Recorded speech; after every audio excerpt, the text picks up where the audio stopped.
Dulu pas awal mulai gue juga nggak tahu apa-apa. Gue nyobain makan bersih, gue latihan ke gym, semua alat gue mainin. Akhirnya ada dua orang yang bikin jalan fitness gue jadi terang. Nah siapa itu, kita bahas langsung ke video yang satu ini.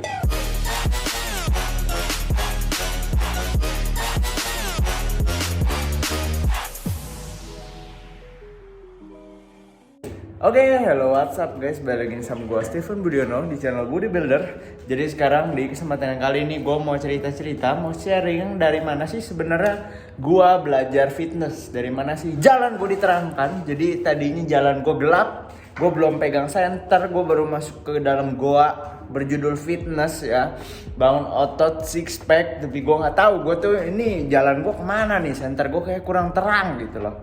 Nah oke, jadi di kesempatan yang kali ini izinkan gue sharing aja, tapi yang pasti ini berdasarkan pengalaman gue dan yang pastinya kalian juga bisa belajar dari kita semuanya. Jadi channel-channel orang-orang ini juga semuanya masih ada. Nah siapakah dua orang ini? Jadi pokoknya singkat cerita, gue pas awal mulai itu pas gue SMA kelas 1. Jadi SMA kelas 1 itu gue udah mulai fitness, tapi SMA kelas 1 tuh benar-benar masih ini banget ya, jadi gelap banget, kayak gue bener-bener nggak tahu juga gue mau ngapain. Gue cuma ke fitness dan yang pasti gue tahu cuma makan bersih, dada ayam rebusan, telur 100, dan juga pergi ke gym. Lu bisa jadi pendek karena lu masih umurnya masih di bawah 17 tahun gitu. Dan gue pasti bukan orang yang tinggi ya, tinggi gue kurang lebih sama sekarang ya beda 4 cm lah. Jadi gue kayak pas itu 160 cm.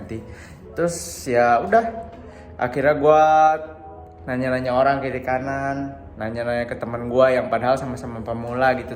Kayak gue kalau mikirnya ngapain gue nanya dia ya tapi namanya juga sharing-sharing. Gue sampai nanya PT-PT di gym, ya pokoknya banyak. Tapi yang pasti ya semua yang lo dapatkan biasa pas itu masih ilmu yang ya random aja gitu loh. Maksudnya ya sharing aja karena mereka juga bukan ahlinya. Nah makanya di situ gue banyak melakukan kesalahan. Nah jadi abis itu akhirnya untung di YouTube, pas tuh udah ada YouTube ya. Kayak sekarang nih ilmu udah banyak, tapi dulu belum sebanyak sekarang nih. Dan dulu kayak masih bener-bener baru banget di dunia fitness ya. Jadi gue pas itu juga cari-cari, gue nggak tahu nih siapa yang jago, siapa yang enggak. Tapi yang pasti gue belajar waktu itu dari Bro Akram Gymaniac dan juga Bro Dibalo. Jadi itu biasanya untuk kalian yang mungkin di era-era sama seperti gua 2013, 2014, 2015 itu mungkin akan juga tahu dengan channel kedua dari senior gue yang dua orang ini. Jadi pertama singkat cerita itu kalau Bro Akram itu dulu yang paling mencerahkan pola makan gua ya. Jadi pola makan gua tuh dulu masih dada ayam, nasi merah, telur rebus, dan telur rebusnya banyak gitu, kayak sehari kayak bisa gocap deh. Jadi gue belinya di tukang kue itu dikukus aja gitu. Jadi aduh gila banget, kentutnya bau banget gila pas tuh. Nah tapi pas itu Bro Akram sampai sekarang channelnya masih ada, kalian bisa cek Bro Akram Gymaniac. Gue juga waktu itu pernah foto sama dia di gathering ya Bro Akram. Sama Bro Dibalo gue juga ada, cuma masalah handphone gue dijamret dan gue nggak simpen fotonya waktu itu. Kalau sama Bro Akram waktu itu gue jadiin fotonya sebagai pic Facebook gue, jadi gue masih ada simpenannya. Kalau Bro Dibalo sayang banget udah nggak ada. Nah lanjut ke yang tadi, Bro Akram pas itu tuh lagi diet. Gue masih inget banget waktu itu videonya masih dikit banget, masih dia juga baru-baru buka channel. Waktu itu followernya, subscribernya kalau nggak salah waktu itu baru masih 2000-an gitu, 1800 gitu gue masuk ke sana. Dan pas itu dia lagi diet dan dia kasih tahu, nih gue diet, gue makan apa aja, tapi gue hitung kalori gitu loh. Nah makanya untuk teman-teman semua yang masih meragukan hitung kalori, lu lihat badan gue kan nggak kering nih. Nah lu lihatnya jangan gue, karena gue beda goals. Gue pas gue udah keringan dikit, gue ngerasa oh ini size gue belum cukup, makanya gue balik lagi bulking. Dan gue ngerasa gue kurus begini, gue size belum cukup, masih lemah lagi, ngapain?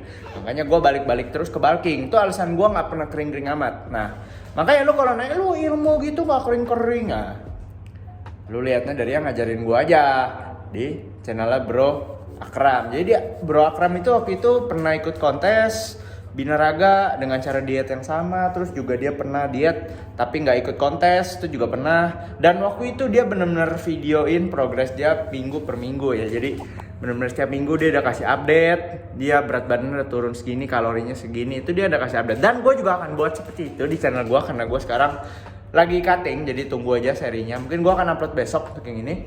Nah, tapi yang pasti waktu itu bener-bener perjalanannya dari minggu pertama sampai minggu ke terakhir itu gue ikutin terus tuh setiap minggu. Jadi pas itu gue bener-bener melihat ya, memang berat badan lu akan sangat mudah aturnya di saat lu sudah ngatur kalori gitu loh. Nah di saat itu juga tetap gue masih banyak trial dan error. Jadi kayak kalori gue cut terlalu banyak, makanya pernah yo-yo diet, cheating diet juga. Nah ya tapi itu namanya proses pembelajaran. Nah tapi kalau dari Bro Akram, kebanyakan gue belajarnya dari soal segi nutrisi ya. Jadi dari segi nutrisi itu benar-benar nyelamatin gue banget. Karena jujur gue kalau misalnya suruh fitness tapi disuruh makannya cuma rebusan, nggak boleh pakai garam, nggak boleh pakai gula, gue nggak merasa gue akan enjoy dan gue bisa konsisten sih.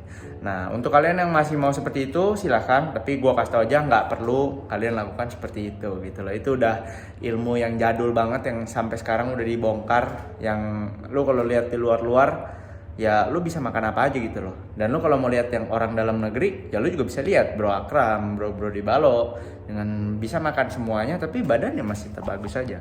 Jadi tergantung lu aja goalsnya, lu mau tetap push untuk kering atau enggak kayak gua masih merasa gua kurang gitu loh. Ya. Nah, kalau dari Bro Di Balo, gua belajar mayoritas itu latihan. Jadi dia memperkenalkan gua latihan porsi powerlifting ya. Jadi dia tuh dulu mengajarkan fokus di compound.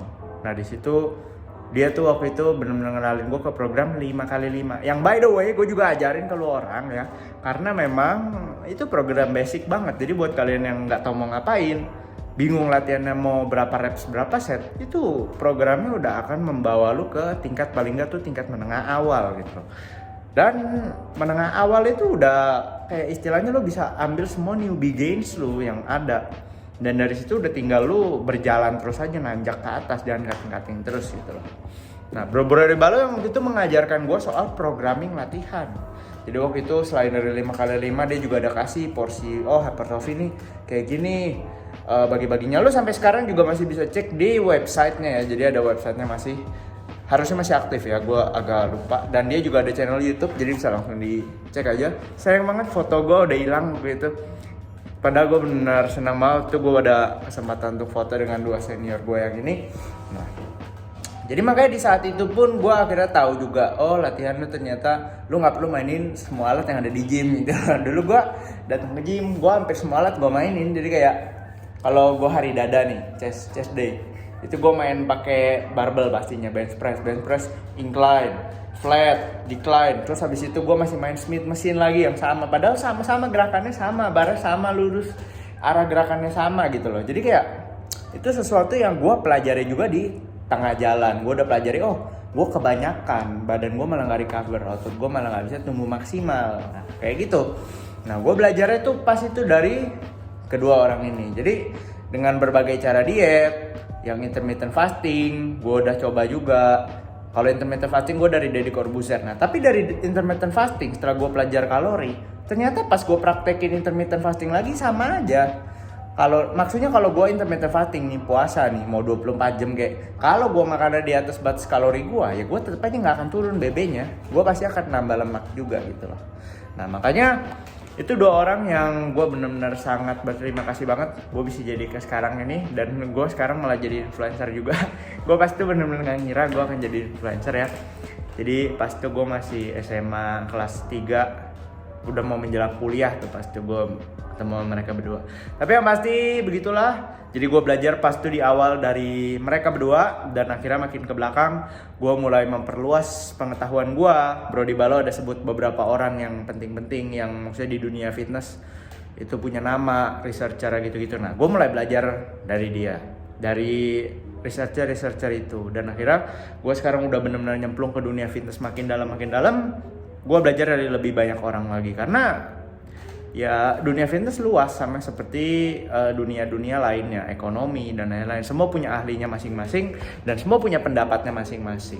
Makanya di situ gue belajar dari banyak orang dan nggak berpikir nggak berpikir hitam dan putih, kayak kenapa dada ayam rebus akan lebih baik daripada dada ayam bergaram.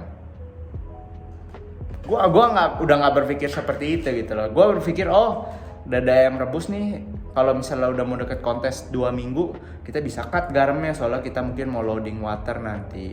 Itu ada prosesnya. Tapi kalau misalnya gue lagi nggak diet, gue boleh makan garam terus karena kalau nggak elektrolit badan gue nggak bagus. Kita berpikirnya sudah lebih lebih berpikir kritis lah kita sebutnya gitu. Jadi kita nggak tertutup, tapi kita berusaha untuk terbuka dan juga memahami sesuatu itu sebagai sesuatu pembelajaran gitu, yang bisa kita aplikasikan ke diri kita sendiri.